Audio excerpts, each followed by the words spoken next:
이 3장 1절에서 11절까지 말씀 보도록 합니다. 사사기 3장 1절에서 11절까지 말씀을 교독해서 읽겠습니다. 여호와께서 가나안의 모든 전쟁들을 알지 못한 이스라엘을 시험하려 하시며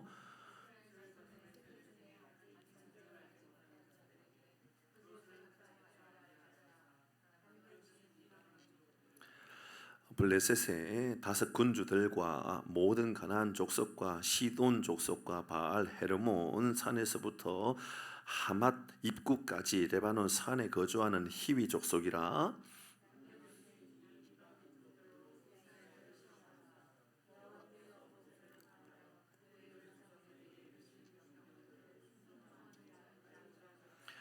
그러므로 이스라엘 자손은 가나안 족속과 헷 족속과 아모리 족속과 브리스 족속과 히위 족속과 여부스 족속 가운데 거주하면서 그들의 아들들에게 주고 또 그들의 신들을 이스라엘 자손이 여호와의 목전에 악을 행하여 자기들의 하나님 여호와를 잊어버리고 바알들과 아세라들을 섬긴지라.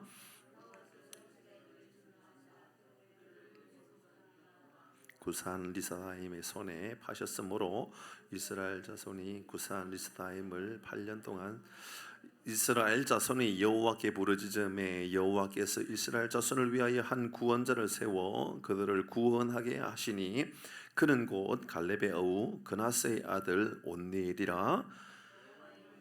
이게 임하였으므로 그가 이스라엘 사사가 되어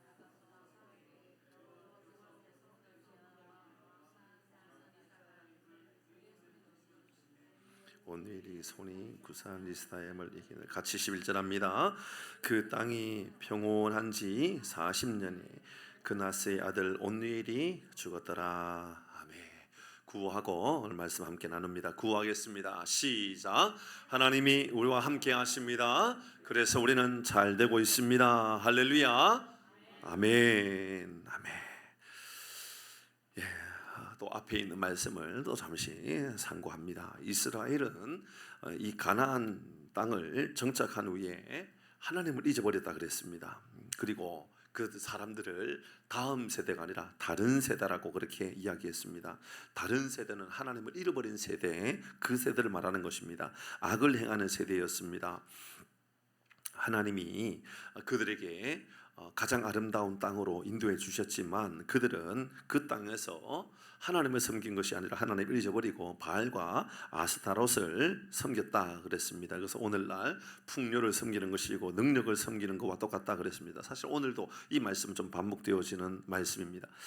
하나님은 먼저 이 말씀을 통하여 하나님 먼저 그들에게 고통을 주셨다 그랬습니다. 다음 세대가 아니라 다른 세대가 된 그들에게 하나님께서 15절의 말씀을 보면 그들이 큰 근심에 빠지게 되었다라고, 큰 고통이 그들에게 임하게 되었다라고 그렇게 말씀을 했었죠.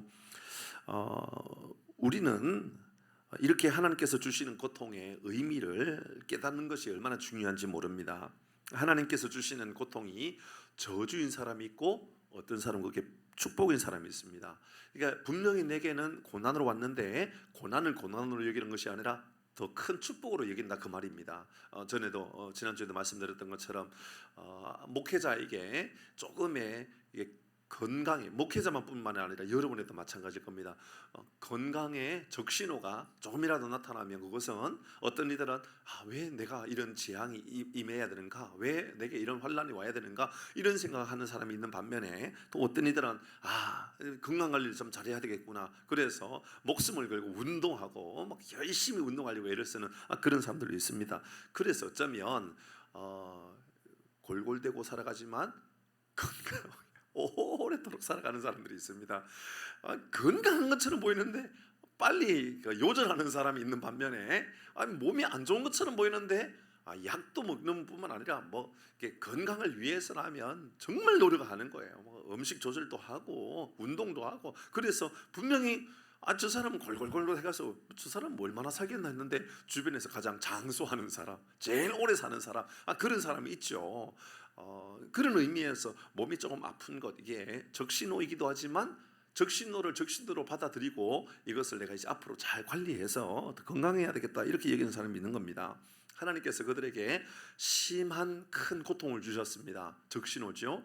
재앙으로 받아들이는 사람이 있고 하나님께서 내게 경고하는, 그래서 내가 더 바르게 믿음으로 살아야지 이런 마음을 주시는, 그런 마음을 가지는 이들이 있다라는 겁니다. 누구도 채찍을 좋아하지 않지요. 그러나 채찍은 인생의 큰 축복이 되기도 한다는 것을 기억해야 한다, 그 말씀했습니다. 그리고 두 번째 우리가 나눴던 게, 그러면서 하나님께서 사사를 그들에게 세우셨다 그랬습니다. 놀라운 것은 그들이 회개했기 때문에 사사를 하나님께서 세우셨다는 것이 아니었습니다. 그 회개했으니까 사사를 세운 것이 아니라 그들의 회개와 아무런 상관없이 하나님께서 그들의 구원의 길을 열어가셨다, 그 말이었죠. 사사를 세우신 것은 하나님의 의도이지 그들이 어떻게 이렇게 저렇게 행동했기 때문에 그렇게 하나님을 세우신 것이 아닙니다. 그들은 그 하나님이 사사로 세우셨다고 해서 회개한 것도 아니요, 도리어 더 큰 악을 행하였고 우상숭배까지 하였습니다. 그러니 하나님께서 그들에게 회개를 요청하고 뉘우치고 바른 길로 가고, 그 당연한 일이지만 그로 인하여서 하나님이 사사를 세운 것이 아니라 사사를 세우심으로 말미암아 그들이 바른 길을 가도록 도와주셨다, 그 말입니다. 사사기를 보면 우리는 꼭 기억해야 될 시각이 있습니다. 다른 것이 아니라 중요한 가치는 회개 때문에 회복이 하는 것이 아니라 하나님의 긍휼 때문에 회복이 임하였다, 그 말입니다. 그래서 우리에게는 회개하는 것은 중요한 믿음의 고백이지만 우리에게 필요한 것은 하나님의 은혜입니다. 은혜로 말미암아 구원에 임하게 되는 것이지요. 17절과 18절 말씀입니다. 지난주 말씀입니다. 제가 17절 읽겠습니다. 그들이 그 사사들에게도 순종하지 아니하고 오히려 다른 신들을 따라가 음행하고 그들에게 절하고, 이게 바로 이스라엘 백성들의 모습이었습니다. 여호와의 명령을 순종하던 그들의 조상들이 행하던 길에서 속히 치우쳐 떠나서 그와 같이 행하지 아니하였다.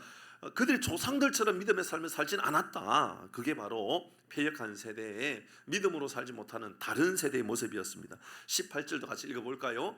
같이 합니다. 시작. 여호와께서 그들을 위하여 사사들을 세우실 때에는 그 사사와 함께 하셨고 그 사사가 사는 날 동안에는 여호와께서 그들이 대적의 손에서 구원하셨으니, 이 말씀이었죠. 사사가 사는 날 동안에 하나님께서 그들을 지켜주셨던 겁니다. 그들이 회개했기 때문이 아니라 하나님께서 그들을 사사를 보내주셨기 때문에 은혜가 임하였다. 이제 여기까지가 말씀이었습니다. 오늘은 사사 온니엘, 첫 번째 사사 온니엘에 대한 이야기입니다. 내용은 이렇습니다. 오늘 본문의 말씀의 내용을 보면 3장 1절 말고요.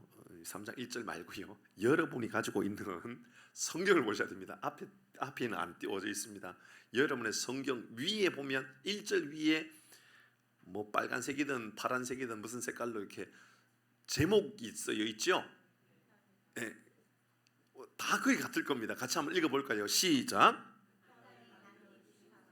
이상합니다. 이게 성경은 다 다를 텐데 똑같이 이렇게 이름을 똑같이 적어 놓았어요. 그러니까 누군가가 이름을 이렇게 적어 놓은 거예요. 그러니까 성경에 있는 내용이 아니에요. 이거는 누군가의 소제목을 달아 놓은 거예요. 그 제목이 그 땅에 남겨두신 사람들입니다. 그 땅, 가나안 땅에 남겨두신 사람들. 이건 왜 남겨놓았을까? 그 이야기를 좀 오늘 할 겁니다. 내용은, 전체적인 내용은 이제 이렇게 시작합니다. 그 땅에 하나님께서 사람들을 남겨놓았다. 하나님은 이스라엘 백성들이 하나님을 잃어버리고 살아갔지만 그들이 다시 돌아오기를 원하시지요. 그렇습니다. 믿음의 삶을 살아가는 이들이 돌아오는 것이 진짜 하나님께서 원하시는 겁니다. 그래서 오늘 성경은 이제 1절부터 쭉 시작되는데 하나님께서 열국의 사람들, 이방의 사람들을 남겨놓았다 그럽니다. 이게 이상하지 않습니까? 왜 남겨놓습니까? 우리를 위한다면 우리의 주변에 있는 악한 사람들, 믿음으로 살지 못하게 하는 사람들을 하나님께서 없애주셔야죠. 근데 오늘 성경은 그 땅에 남겨두신 사람들, 그건 하나님이 남겨놓았다, 그 말 아닙니까? 그러니까 그 이야기를 오늘 우리가 좀 묵상해야 할 것 같습니다. 이 내용에 들어가기 전에 남겨놓으신 이유는 이스라엘 백성들을 위하여 남겨놓았다는 말이 되겠죠. 특히 메소포타미아의 왕이었던 구산 리사다임, 구산 리사다임이 그 이스라엘 그 사람들을 이 메소포타미아의 구산 리스다임 사람들의 손에 그 왕에게 넘겼다, 그렇게 이야기하고 있죠.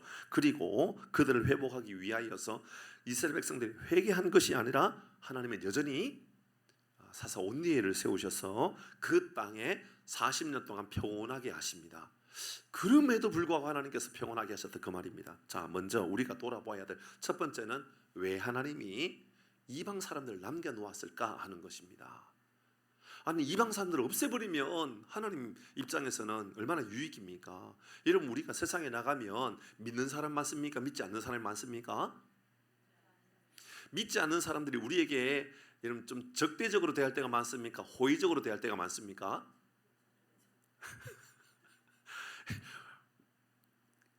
뭘 잘못 안 해도 믿는 사람이 왜 저래? 그렇게 이야기합니다. 그럼 믿지 않는 너희는 왜 그러는데? 이렇게 생각해 보는 겁니다. 그러니까 믿는 사람이 뭘 잘못했습니까? 믿는 사람이 제대로 살려고 애를 쓰고, 정치인들도 보면 뭐 몇 년 전에는 정치인들 300명 가운데 뭐 교회를 다니는 사람이 50%니 60%니 그런 말을 할 때가 있었어요. 알고 보니까는 교회도 다니고 절도 다니고 뭐 어디도 다니고 다 다니는 사람인 거예요. 그러니까는 그 종교를 하나씩 따지니까는 국회의원이 300명이 아니고 한 700명이쯤 돼야만 되는, 그러니까 종교가 2개씩 3개씩 되는, 뭐 어떨 때는 성당도 가고 교회도 가고 절에도 가고, 이건 뭐 원불교도 다녔다가 뭐 별의별 종교를 다 가지고 있는, 그러니까는 그 중에 이제 교회에 예수 믿는 사람이 있으면 그 얘기 하잖아요. 예수 믿는 사람이 왜 저래? 이 이야기부터 하는 거예요. 여러분, 지역색을 이야기하면 안 돼요. 여러분, 저는 강단에서 지역색에 대한 이야기를 절대 하지 않죠. 안 하려고 애를 쓰고 있습니다. 지역에 대한 이야기가 아니고요. 어떤 국회의원이 어떤 발언을 해요. 어떤 국회의원이 발언을 다 하잖아요, 그죠? 뭐 상임위원회에서 뭐 발언을 하든지, 뭐 청문회에서 발언을 하든지 뭘 이야기하잖아요. 제가 누군가가 발언을 하면 제일 먼저 확인하는 것이요, 항상 종교란입니다. 종교란. 저 사람의 종교는 뭘까? 항상 확인해요. 저 사람의 종교는 뭘까? 얼마 전에는 어떤 여성 국회의원입니다. 여당의 국회의원인데 그 사람이 뭐 잘했는지 못했는지 그런 이야기가 아닙니다. 그 사람이 뭐 어떤 지역에서 그 사람에 대한 뭐 이런저런 이야기를 하더라고요. 그래서 그분도 교회 다닌다고 써 있었어요. 그래서 확인해 보았어요. 그분이 권사님이라고 그러더라고요. 그래서 어느 교회 권사님이라고 해서 언제부터 어느 교회 권사님이었다 해가지고 제가 그 교회 홈페이지 들어가서 그 교회에 임직식 할 때 2022년 임직식 할 때 그분이 있는지 확인했는데 거짓말이더라고요. 임직 안 했어요, 그때. 그래서 혹시나 임직 안 했는데 특별히 따로 세웠는가 싶어가지고 주보까지 또 확인 다 해본 거예요. 주보까지 확인해가지고 그분이 인적을 했는데 혹시나 누락되었거나 사진에 빠졌거나 뭐 했는가 했는데 사진에도 없고 임직에도 없고, 그래서 그 교회가 아닌가? 그러면 이전에는 또 어떤 교회 다녔나? 서초에는 어느 뭐 교회 다녔다고 써 있더라고요. 그래서 서초에 어느 교회 또 홈페이지 들어가가지고 임직했는지 명단을 다 찾았는데 없어요. 그분은 권사님이 아니었어요. 왜 그럴까요, 도대체? 그분이 교회 권사님이면 찍어주고 그분이 교회 안 다니면 안 찍어줘야 되는 겁니까? 왜 그런 식으로 우리가 세상에 판단해야 되는 걸까요? 그러면 안 되죠. 여러분, 국회의원들뿐만 아닌 겁니다. 저는 제 개인적으로 어떤 이제 이 인문학자나 철학자나 뭐 경제인이나 누군가가 뭘 이야기했는데 좋은 말했다 그러면 빨리 찾아봅니다. 이 사람이 종교가 무엇인가 확인해 봅니다. 뭐 제가 목회자에서 확인할 수도 있겠죠. 그러나 제 마음 안에는 이런 마음이 있는 겁니다. 이 사람이 예수 믿는 것 때문에 이 사람이 어떤 삶을 살아갈까, 이런 거 한번 돌아보는 거예요. 이상한 것은 예수 믿는다라는 것만으로도 많은 사람들이 좋지 못한 이야기를 한 경우가 있어요. 좀 부정적으로 말하는 것보다도 좀 비난의 말을 하는 거죠. 예수 믿는 사람이 왜 저래? 예수 믿는 사람이 그렇죠. 저러면 안 되죠. 알고 있는 겁니다. 그러면 예수 믿는 사람이 많아요? 안 믿는 사람이 많아요? 안 믿는 사람이 훨씬 많단 말이죠. 그들을 향하여서도 우리는 질문을 할 필요가 있죠. 그럼 너희들은 똑바로 살고 있니? 그러니까 우리가 똑바로 살려고 애를 쓰고 있는데 너희는 어떻게 살고 있니? 이런 질문을 할 필요가 있습니다. 자, 오늘 본문의 말씀을 보니까 이스라엘 백성들에게 참 많은 민족을 남겨놓았다는 이야기를 합니다. 1절부터 말씀 보면 1절에 이렇게 말합니다. 여호와께서 가나안의 모든 전쟁들을 알지 못한 이스라엘을 시험하려고 하시며, 뭐 하려고요? 하나님께서 이스라엘 백성을 좀 시험하려고 하는 겁니다. 시험하려고 뭐 하느냐? 백성들을, 이방 사람들을 남겨놓았다, 그 말을 하고 있는 겁니다. 자, 잘 보셔야 됩니다. 2절입니다. 같이 읽어봅니다. 2절 시작. 이스라엘 자손의 세대 중에 아직 전쟁을 알지 못하는 자들에게 그것을 가르쳐 알게 하려 하사 남겨두신 이방 민족들은, 자, 남겨놓았는데 왜 남겨놓았느냐? 아직 전쟁을 알지 못한 그들에게 뭘 좀 가르쳐 주려고 남겨놓았다. 근데 1절에서는 시험하려고 남겨놓았다, 이렇게 말하고 있는 겁니다. 그들이 누굽니까? 5절 말씀에 넘어가 보면 5절에 그러므로 이스라엘 자손은 가나안 족속과 헷 족속과 아모리 족속과 브리스 족속과 히위 족속과 여부스 족속 가운데 거주했다. 이스라엘이요 가나안의 여러 족속들 가운데에 살고 있었다, 그렇게 말합니다. 근데 그 살면서 6절의 말씀에 보니까 시작. 그들의 딸들을 맞아 아내로 삼으며 자기 딸들을 그들의 아들들에게 주고 또 그들의 신을 그냥 막 섞여서 사는 거예요. 하나님은 이거 보고 계시는데, 이거 확인하려고 그렇게 하나님께서 주셨는데 그렇게 살아가는 거죠. 쉽게 말하면 이런 겁니다. 하나님께서 우리가 세상에 하나님 알지 못하는 사람 우리 주변에 많이 두셨는데, 두신 이유가 그들을 통하여 우리가 그런 말을 들을 때마다, 그래 내가 믿음으로 똑바로 살아야지, 내가 예수 믿는 사람이 적어도 세상에 무슨 욕을 얻어먹고 살아가, 그러면 안 되지. 우리 마음 안에는 숨기는 마음, 거룩한 마음을 하나님께서 주시고자 그런 환경까지도 만들어 놓으셨는데, 우리는 어떻게 살아가느냐? 세상에 좋은 거예요. 그냥 좋은 게 좋은 거다. 뭐 거짓말 뭐 가질 건 뭐 다 하는데 뭐 예수 믿는 게 뭐 대수인가? 뭐 그들이랑 나는 뭐가 다르라? 이렇게 말하고 살아가는 그들에게 하나님께서 시험하고 있다, 그 말입니다. 이것은 우리를 테스트한다는 얘기입니다. 하나님께서 우리를 점검하신다, 우리의 신앙을 점검한다, 그 말입니다. 그래서 온니엘 사사를 세우셔서 하나님께서 그들이 제대로 믿는지 안 믿는지를 확인하고 있다, 그 말이죠. 그들은 그 나라뿐만 아니라 이웃 여러 나라들의 신을 섬기고 그들의 딸들을 다른 사람들, 이방 사람들에게 그 며느리로 보내버리기도 하고, 또 그들 가운데 이방에 있는 딸들을 취하여서 내 며느리로 삼기도 하고, 뭐 그런 일들을 행하고 살았다, 그 말이죠. 그래서 하나님은 8절의 말씀을 보니까 그들에게 이렇게 책망하면서 이런 결과물들을 있게 합니다. 8절 시작. 여호와께서 이스라엘에게 진노하사 그들을 메소포타미아 왕 구산 리사다임의 손에 파셨으므로 이스라엘 자손이 구산 리사다임에 8년 동안 섬겼다. 이스라엘 백성들이 영적인 타락으로 인하여서 이방 나라에 이스라엘을 하나님께서 팔아버렸다, 넘겨버렸다, 이렇게 말합니다. 팔아버렸다라는 것은 소유가 넘어갔다, 그 말 아닙니까? 그죠? 소유권이 넘어갔다는 거예요. 하나님 그런데 너희들은 나의 소유라고 그랬거든요. 그러니까 내가 너희들을 주인이라고 하나님이 이렇게 말씀하셨는데, 소유권이 넘어갔다라고 이야기하는 것은 하나님께서 얼마나 진노하고 있는지를 알려주고 있는 그 말씀 아닙니까? 성도 여러분, 하나님께서 광야를 통하여 이스라엘 백성들을 시험한 이유가 있었지요. 신명기 8장 2절의 말씀에 보면, 띄워주셨군요. 감사합니다. 제가 말씀을 못 띄워가지고 늦게 보냈는데요. 2절 같이 한번 읽어봅니다. 시작. 내 하나님 여호와께서 이 40년 동안에 내게 광야길을 걷게 하신 것을 기억하라. 이는 너를 낮추시며 너를 시험하사 내 마음이 어떠한지, 이 명령을 지키지 않는지를 알게 하십니다. 광야를 40년 동안 보낸 이유는 그 광야의 시간을 통하여 너 똑바로 믿음의 삶을 사는지 안 사는지를 확인하기 위하여 이 광야의 시간을 너에게 보냈다, 이 말씀하고 있는 겁니다. 오늘 본문에 보니 가나안 전쟁도 똑같습니다. 가나안 땅에서 있는 것도 똑같은 이야기입니다. 4절 말씀 보도록 합니다. 4절 이제 넘어갔었는데 4절로 앞으로 가보는 겁니다. 4절 시작. 남겨두신 이 이방 민족들로, 자 보시죠. 남겨두신, 하나님께서 이방 사람들을 남겨놓은 이유가 있다, 그 말입니다. 남겨둔 이 민족들로 이스라엘부터 합니다. 시작. 이스라엘을 시험하사 여호와께서 모세를 통하여 그들의 조상들에게 이르신 명령들을 순종하는지 알고자 하셨더라. 아멘. 이 말씀을 우리가 좀 붙잡아야 될 말씀이죠.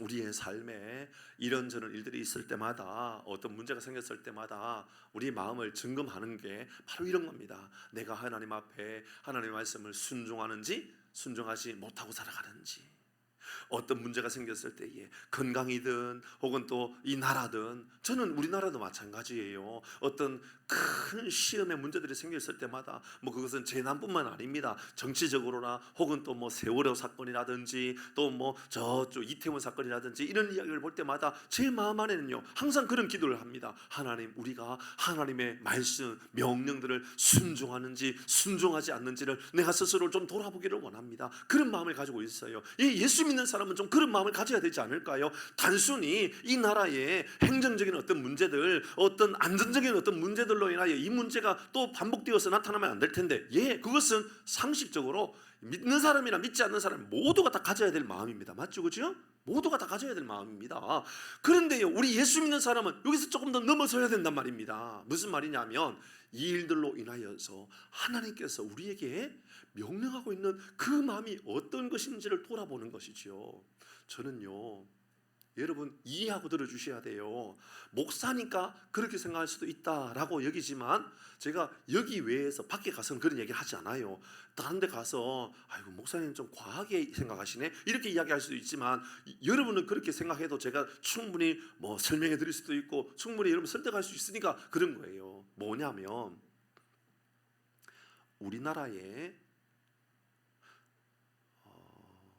성수대교가 무너질 때가 어느 대통령 때죠? 김영삼 시절이죠. 우리나라에 IMF 올 때가 어느 대통령 시절이죠? 우리나라의 삼풍백화점 넘어질 때 언제였죠? 김영삼 대통령은 장로님이었습니다. 청와대에 들어가고 나서 제일 먼저 한 것은 예배의 자리를 폐쇄한 겁니다.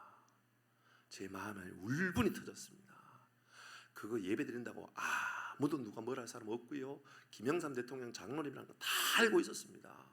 그냥 예배 드려도 누가 뭐라고 안 합니다. 그런데 청와대에서 예배 드리는 것을 일단 중지시켰다라는 건 제 마음 안에요, 저분은 저러면 안 되는데 저분은 왜 저럴까, 제 마음 안에요 눌림이 시작되었습니다. 제가 밖에 가서 딴 데 가서 이런 얘기 안 한다니까요. 못할 이야기입니다. 그러나 저는 우리 모든 교들과 함께 공감하고 싶은 마음이 있습니다. 뭐냐 하면, 어떤 중요한 한 나라의 어떤 사건이 터졌을 때에 믿음의 사람들이 가지고 있는 그 대표성이라는 게 있습니다. 대표성이 있어요. 항상 대표성은 있거든요. 우리나라의 대표성은 대통령에 있는 겁니다. 그죠? 근데 그 대통령이 우리나라의 한 나라를 맡아서 섬기고 있는 장로님이었단 말이죠. 그것도 우리 교단에, 저 강남의 가장 아주 대표적인 교회의 장로님이셨습니다. 근데 그분이 대통령으로 세워지고 나서 우리나라에 여러 가지 큰 사건이 터지기 시작했었습니다. 제 마음 안에요, 하나님, 우리가 혹시 하나님의 명령을 순종하고 있는지 순종하고 있지 않는지를 우리가 좀 돌아보아야 될 터인데요, 이런 마음이 제 안에 얼마나 깊이 들어있는지 모릅니다. 그럴 수도 있고 아닐 수도 있습니다. 세상 사람들이 볼 때, 아니 또 어떤 믿음의 사람들이 볼 때는 목사님 좀 지나친 견해이고 지나친 생각인 것 같아요 라고 말해도 저는 다르게 변명할 필요도 없고요, 그럴 마음도 없습니다. 그러나 제 마음 안에는 이런 마음이 있습니다. 그런 어떤 문제가 생겼을 때마다 믿음의 사람인 우리는 어떤 마음을 가져야 되느냐, 그 말이죠. 여러분의 가정도 마찬가지고 우리 교회도 마찬가지입니다. 우리 한국 사회도 마찬가지인 거예요. 한국 사회에 우리가 예를 들어 동성의 어떤 문제라든지 우리 교회에 어떤 음란의 어떤 큰 문제가 터졌을 때에는 교회 성도인 우리는 어떤 마음을 가져야 되느냐 하면, 하나님을 보실 때에 바른 길이 아니라 하면 우리는 기도하면서 하나님 바른 길로 세워지게 해달라고 기도해야 되고, 잘못된 것을 막아달라고 우리는 기도하면서 바른 믿음의 자리에 서 있어야 되는 것이 옳다, 그 말씀을 드리고 싶었다, 그 말입니다. 4절 말씀, 이 말씀을 좀 기억하십시오. 가나안 땅에 들어와서 그들은 여전히 전쟁할 수밖에 없었던 이유는 그들이 하나님의 말씀을 순종하고 있는지 순종하지 않고 있는지를 하나님이 보고 싶었다라고, 하나님께서 그들을 묻고 싶었다라고 이야기하고 있는 겁니다. 그것은 이스라엘 백성들이 출애굽을 할 때 광야에 40년에 통하는 시간을 통하여서 그들이 마음이 어떠한지, 명령을 지키는지 지키지 않는지 그거 알고 싶었던 그 마음이 똑같다, 그 말을 하고 있는 거지요.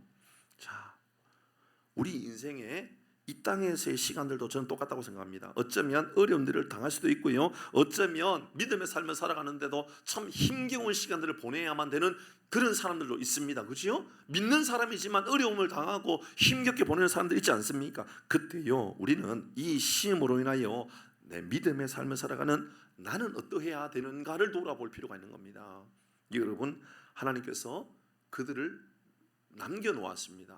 그것은 그럼에도 불구하고 그렇게 남겨놓으신 그들과 동화되고 그들과 어울리면서 그들과 똑같은 생활을 하는지 아니면 분별된 생활을 하고 있는지 하나님께서 구별하고 싶었다, 그 말을 하고 있는 것이죠. 그래서 5절 6절 5절 조금 전에 읽었었죠. 6절 바로 띄워주시죠. 6절 같이 읽어봅니다. 시작.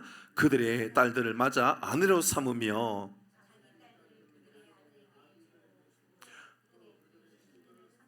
이게 문제였던 겁니다. 바로 이 문제였던 겁니다. 여러분, 야곱의 딸 중에 디나가 있지 않습니까? 창세기 34장 1절의 말씀에 보면 디나가 가서 강간을 당했던, 이런 그렇게 몸을 망치게 되었던 이유가 있었습니다. 1절의 말씀에 보면 이렇게 말합니다. 시작. 레아가 야곱에게 낳은 딸 디나가 그 땅에 딸들을 보러 나갔더라. 한번 보고 싶었던 겁니다. 이 디나가 세겜 지역에 있는 사람들이 어떤 사람인지 궁금했던 겁니다. 그래서 그 딸들, 그러니까 이 야곱에게 있어서 여러분, 딸들은 없고 다 아들들밖에 없잖아요. 위에는 다 오빠들밖에 없는 거예요. 다 오빠 다 오빠인데 디나 딸이 태어난 거예요. 그러니까 딸은 여러분 꼭 딸로 태어났는데 아들처럼 살았지 않겠습니까? 그죠? 아들처럼. 그러니까 딸 많은 집의 아들은 딸처럼 살고, 아들 많은 집의 딸은 아들처럼 살고, 뭐 그렇잖아요. 그죠? 예, 그렇죠. 그러니까 디나도 생각해 보니까는 디나가 세겜 지역에 가보니까 그 지역에 있는 딸들이 어떻게 살고 있는지 궁금했던 겁니다. 그 지역의 사람들이 보고 싶었던 겁니다. 그래서 기웃거렸던 겁니다. 그래서 여기서 그 땅의 딸들을 보러 나갔더니, 이 말은 그 땅, 세겜 땅을 기웃거렸다, 그 말이 되는 거죠. 결국 이로 인하여 그는 참 큰 상처를 입게 되었던 겁니다. 사실 이런 모습은 우리 모습 속에서도 있다라는 것을 기억해야 됩니다. 여러분, 세상에 기웃거리려고 하지 마십시오. 기웃거리려고 하면 안 됩니다. 세상을 부러워하고 세상에 뭔가 대단한 내게 유익을 줄 만한 뭔가가 있을 것이다라고 하는 그런 착각에 빠지고 살면 안 된다, 그 말입니다. 하나님, 우리가 이 땅을 바라보면서 긍휼의 마음을 가지고 복음을 전하고 믿음의 나라로 만들어가기 위하여 우리가 이 땅에 놓여져 있고 하나님께서 그들을 남겨놓았다는 것을 기억해야 되지, 우리가 그 땅을 기웃거리면서 그 땅에 뭐 내게 즐거움을 줄 게 없는가, 그 땅에 뭐 내게 평화를 줄 게 없는가, 그렇게 살지 말라, 그 말을 하고 있는 것이지요. 두 번째는 가나안 땅에 즐거움에 빠질 때 더 큰 고난이 임하게 된다라는 것을 말씀을 알려줍니다. 여전히 그 땅을 하나님께서 주셨던 것은 그 땅에서 거룩해지고 그 땅에서 바른 믿음의 삶을 살아가라고 그렇게 하나님께서 그 땅에 보내주셨는데, 그 땅을 즐거워하고 그 땅의 평화를 누리고 그 땅에 어울리고 살아가면 결국은 더 큰 고난이 임한다는 것을 이야기합니다. 7절 말씀을 제가 읽습니다. 이스라엘 자손이 여호와의 목전에 악을 행하여 자기들의 하나님 여호와를 잊어버리고 바알과 아세라를 섬긴지라. 8절입니다. 시작. 여호와께서 이스라엘에게 진노하사 그들을 메소포타미아 왕 구산 리사다임의 손에 파셨으므로 이스라엘 자손이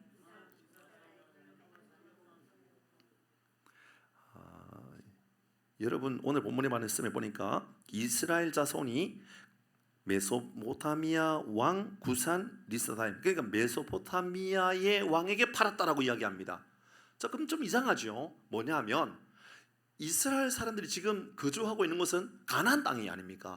가나안 땅에 있으면 누구에게 팔았다고 말해야 되죠? 가나안 족속에게 이스라엘 백성들을 팔았다, 이렇게 말해야 맞는 겁니다. 그런데 가나안 땅에 살고 있는데 메소포타미아 땅에 있는 왕 구산 리사다임에게 팔았다라는 것은 이런 말이 되죠.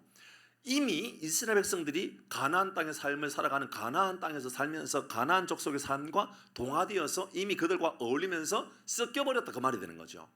그 지역에 섞여 버려서 가나안 사람인지 이스라엘 사람인지, 네가 난지 내가 넌지, 내가 세상인지 세상이 내인지, 교회가 세상인지 세상이 교회인지 뒤죽박죽 뛰어서 그렇게 막 살아갈 그때 그 말을 하고 있는 거예요. 그때 메소포타미아 왕 구산 리스다임에게 팔아버렸다. 하나님께서 넘겨주셨다. 넘겨버렸다. 그러니까 그 인근 다른 지역에 왕, 이 메소포타미아 왕 구산 리스다임, 이 생각해 보니까는 그 지역이 어디쯤 될까요? 예, 그 아브라함의 집, 그 마을, 그 인근 지역을 의미하죠. 그러니까 처음에 한번 전에도 말씀드렸던 것처럼 이 아브라함의 고향 인근 지역에 있는 우상 숭배로 큰 부를 가지고 살아갔던 그 지역 사람들, 메소포타미아는 그 지역이거든요. 그 지역 사람들이 와가지고 주인 행세하게 되었다 그 말입니다. 그런데 여러분 좀 이상한 게 나옵니다. 여러분 우리가 6절, 7절, 7절부터 특별히 7절, 8절, 9절, 10절 쭉 읽고 있는데 11절까지 있는데 구산 리스다임 왕, 메소포타미아 왕 하고 나서 구산 리스다임 몇 번 말하고 있죠? 오늘 성경 말씀에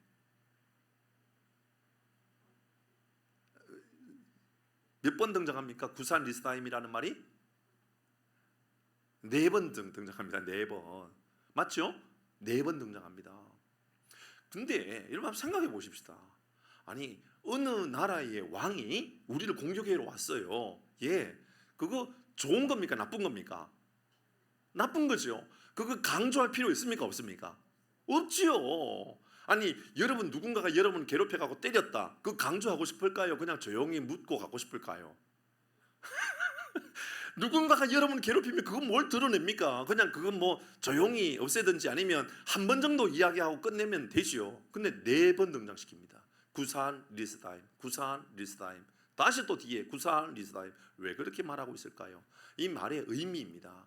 구산 리스다임이라고 하는 이 말이요, 더욱 악한 구산 이런 의미입니다. 더욱 악한 구산. 그러니까 리스다임이라고 하는 것은 악한 사람들 중에 악한 사람 구산, 이 말이 됩니다. 어떤 주석에 어떤 학자는 이걸 2배로 악한 이렇게 표현하기도 했더라고요. 이게 뭐 충분히 공감을 할 수 있습니다. 여러분 한번 생각해 보십시다. 2배로 악한 왕이었던 구산, 그들이 이스라엘 족속뿐만 아니라 가나안에 사는 모든 사람들을 다 점령하여서 괴롭히고 있다. 이런 말을 또 하고 또 하고 또 하고 있는 이유가 뭘까요? 4번이나 하고 있는 이유가 뭘까요? 예, 죄의 결과로 나타나는, 악의 결과로 나타나는 모습들이 바로 이런 거다라는 것을 우리에게 알려주고 있는 겁니다. 여러분 이렇게 계속해서 더욱 악한 왕, 이스라엘을 괴롭힌 더욱 악한 왕, 그러니까 특별히 오늘 첫 사자 이 온니엘을 이야기하면서 온니엘에 대한 이야기보다는, 맞잖아요, 그죠? 온니엘에 대한 이야기는 별로 안 나와요. 온니엘이 사사가 되었다, 이 말은 차라리 앞에 2장에서, 그죠? 이 갈렙의 조카였던 온니엘이, 여러분 갈렙이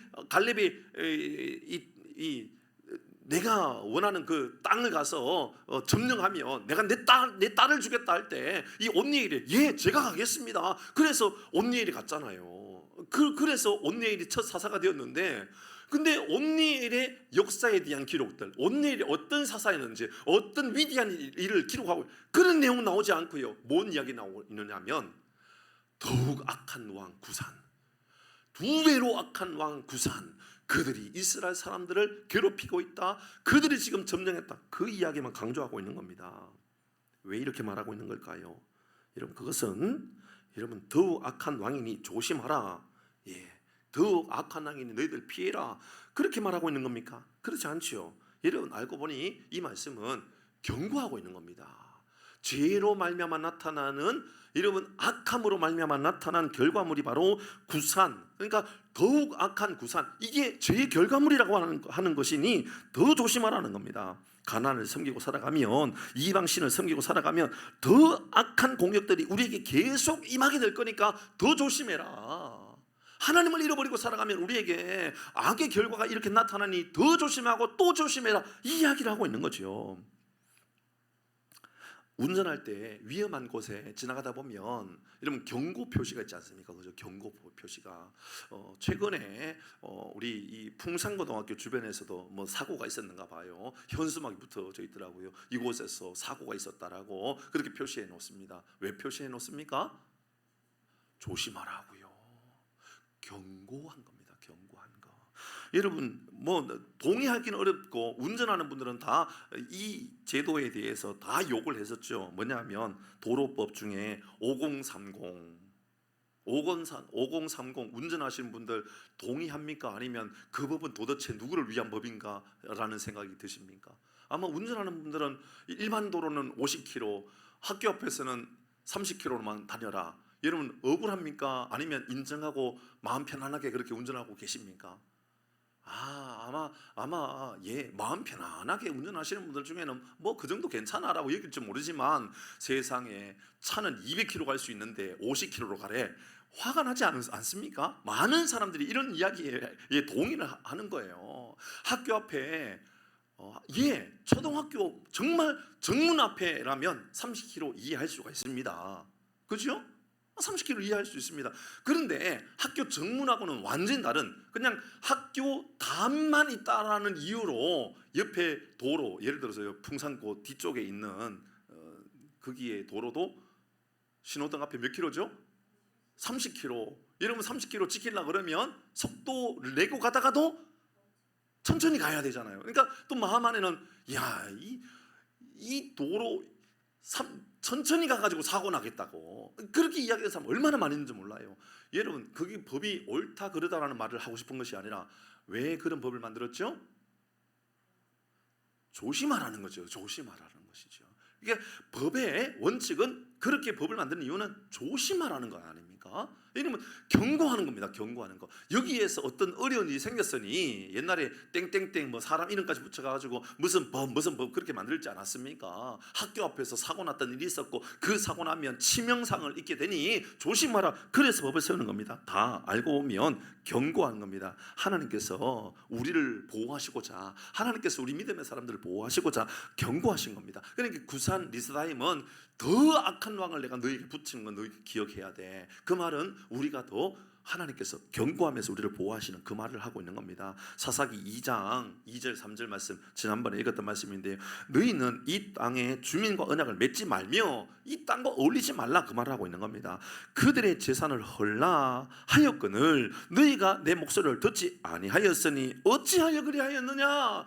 내가 너희들 경고했는데 왜 안 들었느냐. 지난번에 말씀입니다. 3절 말씀에 보니까 이렇게 말씀하잖아요. 시작. 그러므로 내가 또 말하기를 내가 그들을 너희 앞에서 쫓아내지 아니하리니 그들이 너희 옆구리에 가시가 될 것이며 그들의 신들이 너희에게 올무가 되리라 하여더라. 경고한 겁니다. 오늘 본문의 말씀을 그대로 똑같이 반복해서 이야기하고 있죠. 그래서 하나님은 그들이 거룩한 백성이 되라고 믿음의 신실한 좀 거룩한 삶을 좀 살아가라고 이야기한 것이지요. 레위기 11장 말씀 45절의 말씀에 보면 나는 너희 하나님이 되려고 너희를 애굽에서 인도하여 낸 여호와라. 내가 너희를 인도했단다. 그러면서 내가 거룩하니 너희도 거룩할지니라.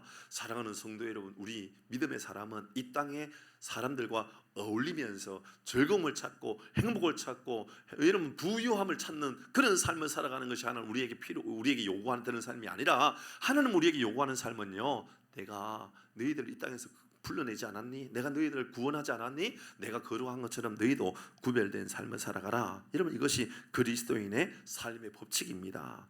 왜 이런 법칙을 정해주셨을까요? 여러분 이 땅에 있는 바알과 아세라 때문입니다. 7절 말씀 읽어봅니다. 시작. 이스라엘 자손이 여호와의 목전에서 악을 행하여 자기들의 하나님 여호와를 잊어버리고 바알들과 아세라들을 섬긴지라. 이것 때문입니다. 바알과 아세라. 바알 전에도 말씀드렸던 것처럼 풍요의 신, 부유케 하는 것, 아세라 신, 다산의 신, 힘, 능력 이런 것들을 모든 사람들은 그거 찾으면서 살아간다 그 말입니다. 이것들을 너무너무 좋아한다는 거예요. 교회 다녀도요, 믿음의 삶을 살아가도요, 돈이 전부인 것처럼 돈 때문에 믿음 다 팔아먹고 살아가는 사람들로 얼마나 많이 있는지 모른다. 그러니까 하나님께서 경고하신 겁니다. 이 땅에 바알과 아세라를 찾아보라 그 말을 우리에게 하고 있는 거죠. 이스라엘 백성들이 40년 동안 광야 생활을 하지 않았습니까? 그렇죠? 그들이 광야에 40년 동안 농사 지을 수 있었습니까? 없었습니까? 없었지요. 오로지 은혜로만 사는 겁니다. 이거 은혜로 살면 너무 좋지요. 예, 은혜로 살면 너무 좋지만 진짜 하나님께서 우리에게 주신 은혜들은 우리가 수고한 만큼 적당한 열매가 맺혀지는 행복도 얼마나 큰 행복입니까? 그죠? 하나님 우리에게 그런 삶을 허락하셨습니다. 그래서 가나안 이스라엘 백성들이 이제 가나안 땅에 들어왔을 때 만나와 메추라기가 다 멈추었습니다. 이제 그리고 그 땅에서 농사를 지으면서 살면 되는 겁니다. 그지요? 농사를 지으면서 살면 되는 겁니다. 그런데 이스라엘 백성들이 40년 동안 농사를 지었다고요? 안 지었다고요? 안 지었던 겁니다. 그러면 40년 동안 농사를 안 지었으면 내가 내 자녀에게 농사 짓는 법을 가르쳤다 못 가르쳤다? 못 가르쳤죠. 가나안 땅에 들어갔습니다. 그러면 농사 짓는 법을 자녀들이 어떻게 해야 됩니까? 부모는 다 떠나고 없습니다. 내 자녀는 농사를 지어야 됩니다. 그럼 어떻게 해야 되죠? 그 지역에 있는 사람들을 볼 수밖에 없는 겁니다. 이건 일반적으로 상식적으로 이스라엘 백성들이 가나안 땅에서 그 가나안 땅의 사람들과 동화될 수밖에 없었다는 것을 우리가 헤아리게 되는 거죠. 잘 생각해 보십시오. 그러면 바알과 아세라를 섬겼던 그 가나안 땅의 사람들을 보는 겁니다. 저들이 농사를 짓는데 농사를 잘 짓는 거예요?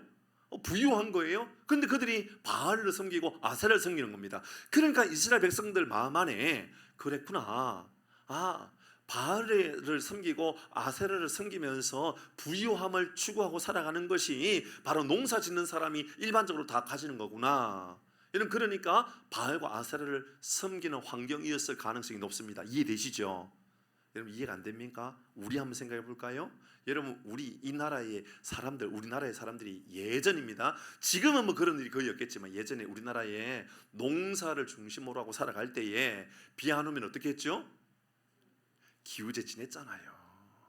기우제 지낸다고 무슨 우상숭배를 하냐고, 무슨 기우제까지 우상숭배를 하냐고, 저 문화야 그냥 받아줘, 이렇게 말하는 사람들도 미안하지만 있었습니다. 죄송하지만 가톨릭이 그랬습니다. 제사 지내는 게 뭐가 문제냐고, 그건 그냥 이 나라 한국의 문화니까 그냥 받아줘도 돼, 이런 식으로 받아주는 겁니다. 여러분 하나님은 바알과 아세라가 아니라 하나님의 방법으로 농사를 짓고 하나님의 방법으로 경제활동을 하고 하나님의 방법으로 부유하게 하는 법을 그들에게 40년 동안 알려주었던 겁니다. 너희들 부유하게 하는 거, 내가 너희들 농사 얼마나 잘 짓느냐의 문제가 아니라 내가 너희와 함께 하면 농사 짓는 법을 너희가 몰라도 농사가 잘 되는 법을 내가 알려줄 테니 걱정하지 마라. 하나님 그런 마음을 주셨지만 이스라엘 백성들은 지금 어떤 유혹에 빠졌느냐 하면 가나안 사람들을 보면서 농사는 이렇게 짓는 거구나, 부유함이란 이렇게 만들어지는 거구나, 그렇게 동화되어져 버린 것이지요. 자, 그대로 우리 삶을 적용해 보십시다. 세상에 가면 세상 사람들이 말하는 부유함의 법칙들이 있습니다. 예를 들어 볼까요? 세상의 사람들이 잘 산다라고 말할 때에는 행복하게 잘 사는 것을 잘 산다고 말하지 않고 부자가 되는 것을 잘 사는 거라고 말하는 경우들이 많죠. 세상이 그렇잖아요. 그렇죠? 부자가 되면 얼마나 떵떵거리고 살아가면 그 사람이 부자다, 잘 산다 이렇게 말합니까?